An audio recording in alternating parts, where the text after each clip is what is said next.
Thank you, Mr. Chair, for the time being.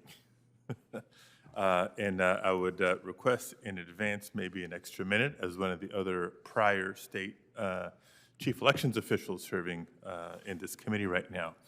Let me begin by commenting on remarks made earlier by Minority Leader McConnell. So glad that he made reference to the Help America Vote Act that he worked on. And as I recall him speaking, he said it was both crafted and passed, not just on a bipartisan basis, but specifically given the approach to make it harder to cheat, easier to vote and harder to cheat. Well, the second part has clearly been accomplished, folks. Voter fraud in America is exceedingly rare. Study after study, investigation after investigation, report after report shows that. And anybody with evidence or proof to the contrary needs to step up and bring it forward. Easier to vote and harder to cheat. We still have a lot of work to do on the first part.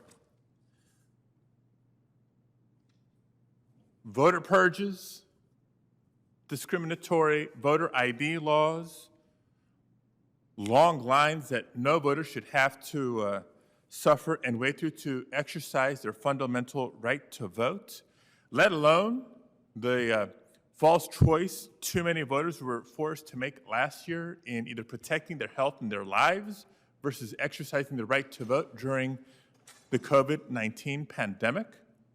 We have a lot of work to do still on making it easier for eligible citizens to register, to stay registered, and to cast their ballot.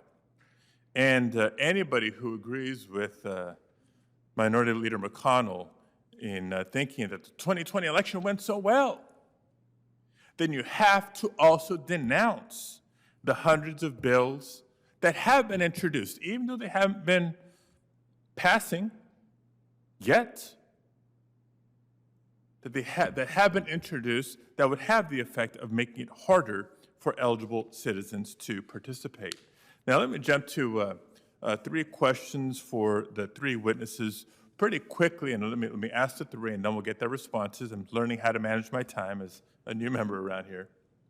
The first addressed to Mr. Holder. Now I'll bypass the preamble and just ask the question in reference to the flurry of bills that we've seen since the start of this year, coming off of the November 2020 election. How these recent proposals further highlight the need to create a federal baseline of voting rights and access to the ballot that should apply across the country. That's number one. Number two, question for Mr. Waldman. Some folks have argued, well, separate and apart from S1 and HR1, there is the John Lewis Voting Rights Act. Isn't that enough?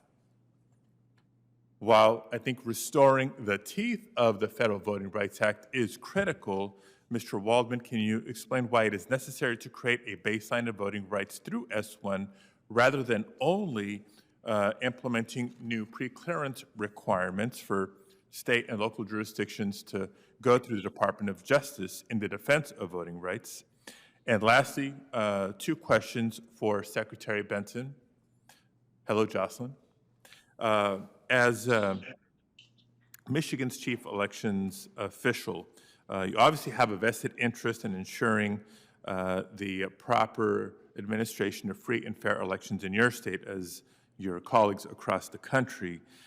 So does the For the People Act wrest control over elections away from state officials and local elections officials and federalize elections, as some have argued? And if you have a minute as well to quickly comment on your experience with the Independent Redistricting Commission, that's one area that California has led on as well. Thank you. Thank you, Senator Padilla. With regards to the implementation, I think what we've seen is that with proper funding and with all the things that we've learned from other states in place, it is possible to implement all of these policies. And it amazes me how so many of the arguments we've heard today were made against the Voting Rights Act of 1965, almost verbatim, the overreach argument.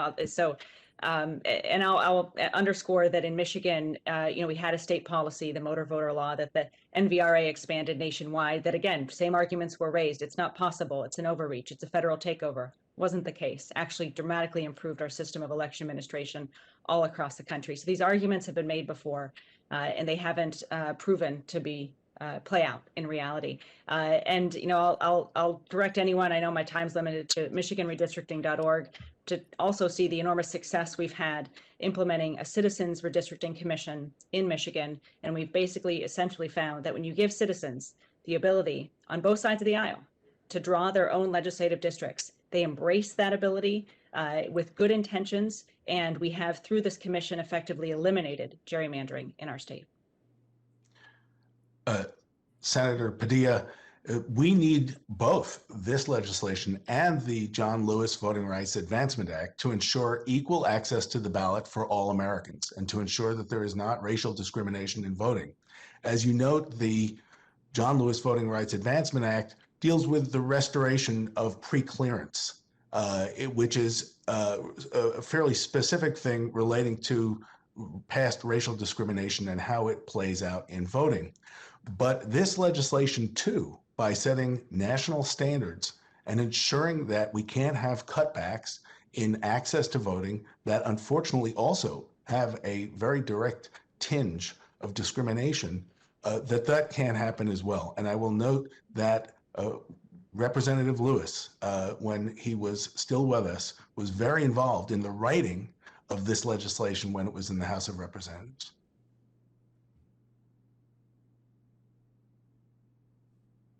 Mr. Holder? With regard to this need for baselines, I think that is extremely important. We keep hearing about this cry about voter fraud. That it simply doesn't exist. Simply because you say it doesn't necessarily mean that it exists. I look at Texas, for instance. I mean, Senator Cruz wanted to talk about that. The Attorney General there, Ken Paxton, spent 22,000, this is according to NBC News, spent 22,000 hours looking for voter fraud, found 16 cases of false addresses on registration forms.